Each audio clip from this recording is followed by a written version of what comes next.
ನಾನು ಸದಾನಂದ ಭೀಮಪ್ಪ ತೇರ್ದಾಳ್, ವಿಶ್ವ ಬಹುಜನ್ ಧ್ವಜ್ ಮತ್ತು ಸಂವಿಧಾನ ರಕ್ಷಾ ಸೇನಾ ಸಂಘಟನೆಯ ರಾಷ್ಟ್ರೀಯ ಅಧ್ಯಕ್ಷರು. ನಾವು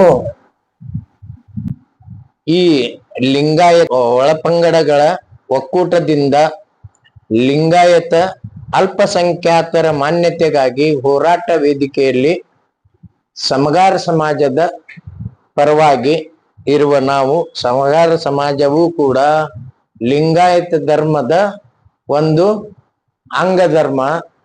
ಆ ಕಾರಣ ಸಮಗಾರ ಸಮುದಾಯದ ಒಬ್ಬ ಸದಸ್ಯನಾಗಿ ನಾನು ಲಿಂಗಾಯತ ಧರ್ಮವು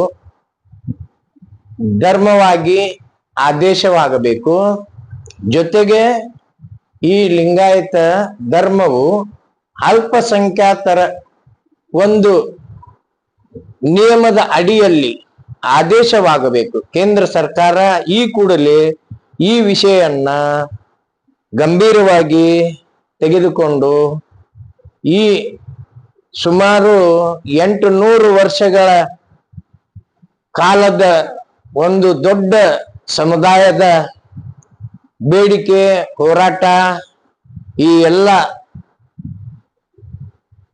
ಒಂದು ಘಟನೆಗೆ ಮಾನ್ಯತೆ ನೀಡಿ ಈ ನಮ್ಮ ಎಲ್ಲ ಲಿಂಗಾಯತ ಒಳಪಂಗಡಗಳ ಸಂಘಟನೆಗಳ ಬೇಡಿಕೆಗೆ ಮಾನ್ಯತೆ ನೀಡಿ ಇದನ್ನ ಅಲ್ಪಸಂಖ್ಯಾತರ ಒಂದು ಗುಂಪಿಗೆ ಸೇರಿಸಬೇಕು ಅಂತೇಳಿ ನಾವು ಭಾರತ ಸರ್ಕಾರಕ್ಕೆ ವಿನಂತಿಸ್ತೀವಿ.